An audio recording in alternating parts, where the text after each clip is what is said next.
Todos los organismos están formados por células, unidades pequeñas rodeadas de una membrana que contienen una solución acuosa concentrada en sustancias químicas mediante la fusión. Cada animal, vegetal u hongo es una colonia extensa de células individuales que cumplen funciones especializadas, coordinadas por sistemas complejos de comunicación. Las células también varían ampliamente en su forma y en su función. La célula nerviosa, ubicada en el cerebro humano, está considerablemente extendida. Envía sus señales eléctricas y recibe señales de otras células a través de una masa de prolongaciones más cortas que brotan del cuerpo como las ramas de un árbol. La célula de la superficie de una planta es un prisma aplanado inmóvil rodeado de una cubierta rígida de celulosa. Algunas células solo están revestidas de una membrana muy delgada, otras aumenta esta cubierta delicada con una capa externa con los que forman paredes celulares rígidas o se rodean de una membrana mediante.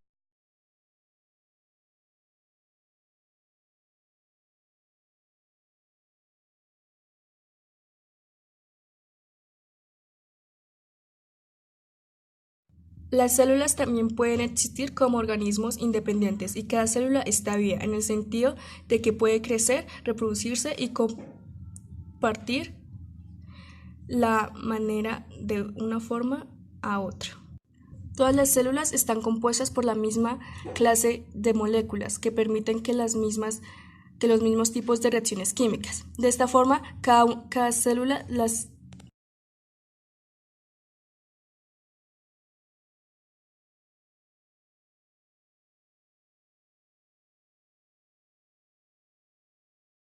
mononucleóticos. Evolución de la célula. Las mutaciones del cambio del DNA pueden generar una descendencia con modificaciones negativas, positivas o neutras. Este puede verse complicado por la reproducción sexual, donde dos células de la misma especie se fusionan y los DNA respectivos se reúnen de este modo, se reparte y distribuyen en nuevas comunicaciones en las generaciones próximas.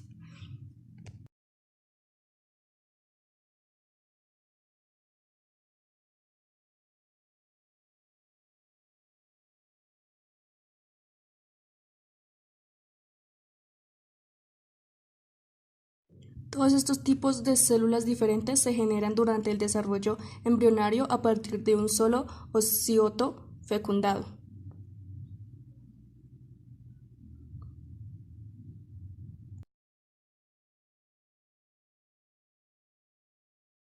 Los primeros biólogos celulares comenzaron observando simplemente tejidos y células. Después las abrieron y los cortaron para intentar ver su contenido, pero las células son demasiado pequeñas. La invención del microscopio óptico condujo al descubrimiento de las células. La invención del microscopio óptico dependió de los avances en la producción de los lentes de cristal. El corcho estaba compuesto por un conjunto de cámaras diminutas que denominó células. El microscopio óptico mostró que las células eran componentes básicos de todos los tejidos vivos.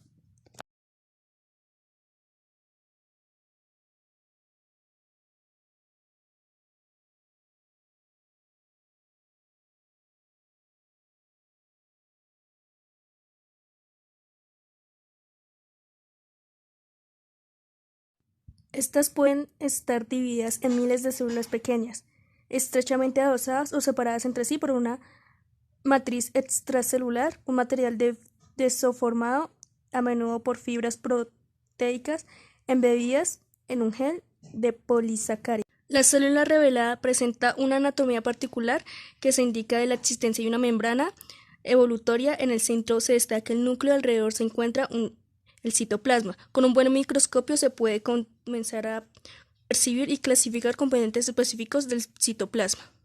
En los últimos años se han desarrollado nuevos tipos de microscopios fluorescentes que utilizan métodos de iluminación y análisis de imágenes. Pero sin embargo, para obtener el máximo aumento y la mejor resolución, se debe recurrir al microscopio eléctrico, que se puede revelar detalles de hasta unos pocos nanómetros. El microscopio eléctrico es utilizado para observar estos cortes finos de tejido, se conoce como microscopio eléctrico de transmisión.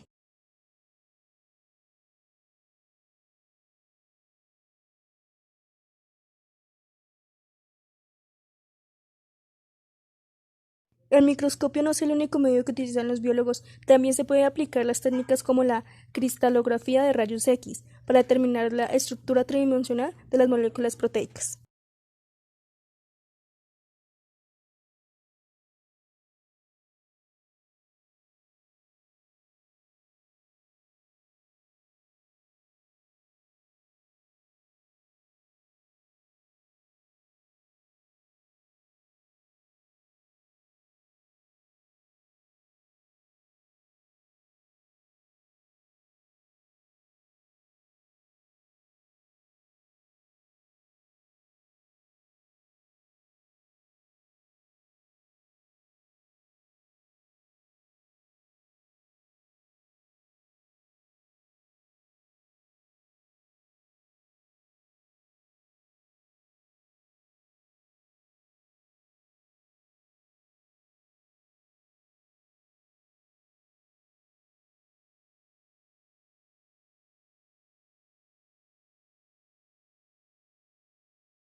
El catabolismo celular es el conjunto de reacciones químicas destructivas encaminadas a la descomposición de moléculas grandes en otras más sencillas. El metabolismo celular se parte de moléculas orgánicas complejas que contienen gran cantidad de energía química y servirá para la síntesis del ATP.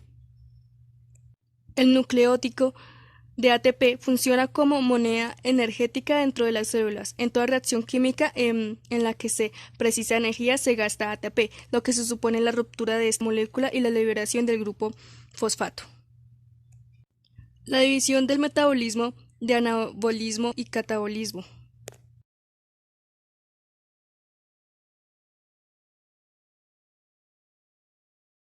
Catabolismo de los glúcidos. Estos compuestos son degradados en nuestro tubo digestivo, apareciendo unos componentes más sencillos, los monosacáridos, de los que más frecuente es la glucosa.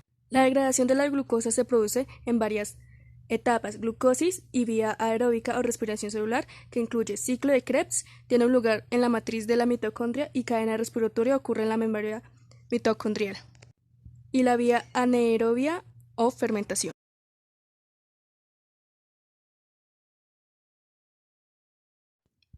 La glucosis es un conjunto de reacciones anaeróbicas que degradan la glucosa transformándola en dos moléculas de ácido púrico. El balance energético de la glucosis consiste en la cuantificación de la energía obtenida y gastada en forma de ATP a lo largo de toda la vida catabólica y cuantificación de los productos obtenidos. En el mantenimiento de la glucosis requiere la presencia del NAD y esta sustancia es escasa en la hiloplasma, por tanto hay que recuperar el NAD a partir del NAD2H. La oxidación se puede realizar por dos vías distintas. Si la célula dispone de oxígeno, se recupera la mitocondria. Si la célula no dispone de oxígeno, se recupera del proceso de fermentación.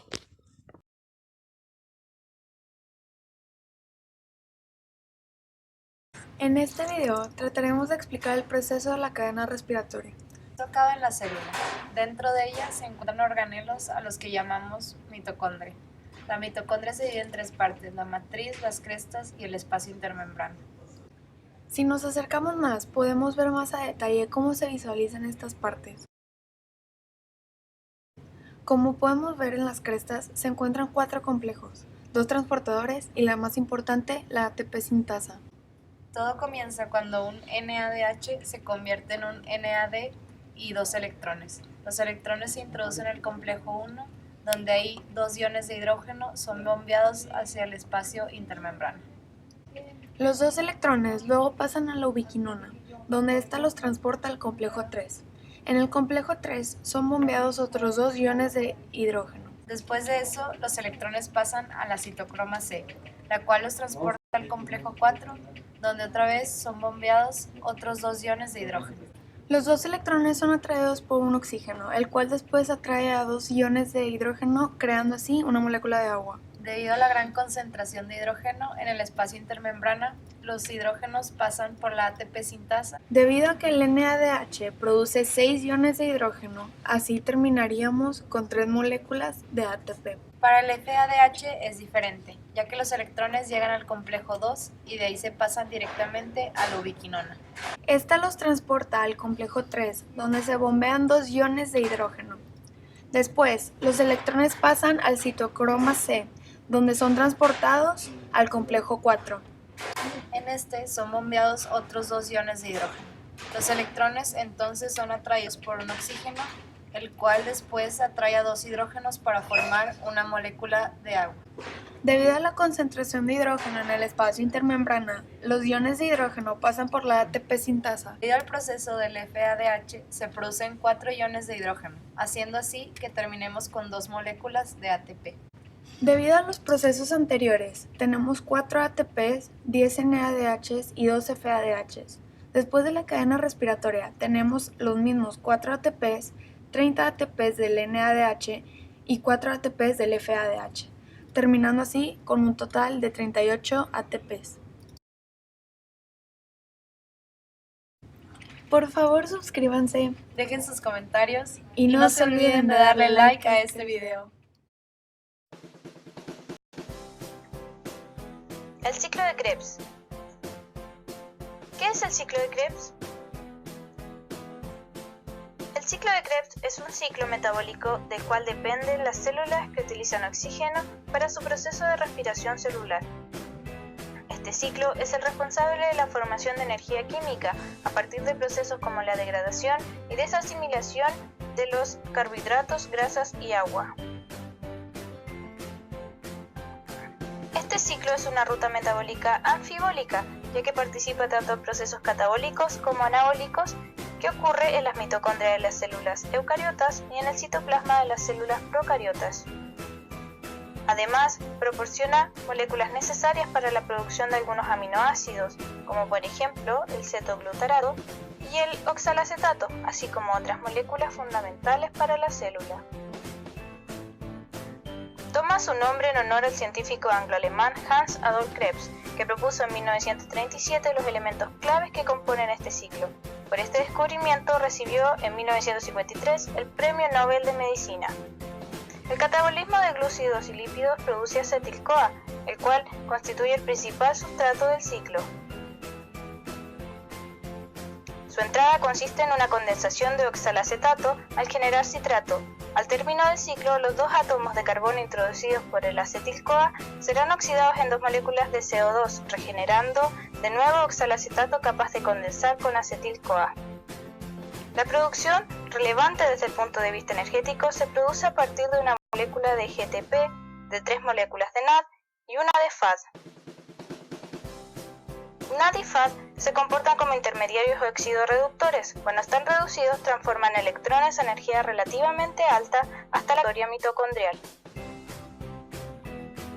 Cerca de tal cadena se reoxidan a NAD y a FAD y ceden los electrones de la cadena misma, que será así capaz de regenerar moléculas de ADP y ATP. La energía que se saca de la ruptura completa de una molécula de glucosa pasa los 3 estados de respiración celular, glucólisis, ciclo de Krebs y cadena de transporte de electrones. Es, idealmente, de 36 moléculas de ATP.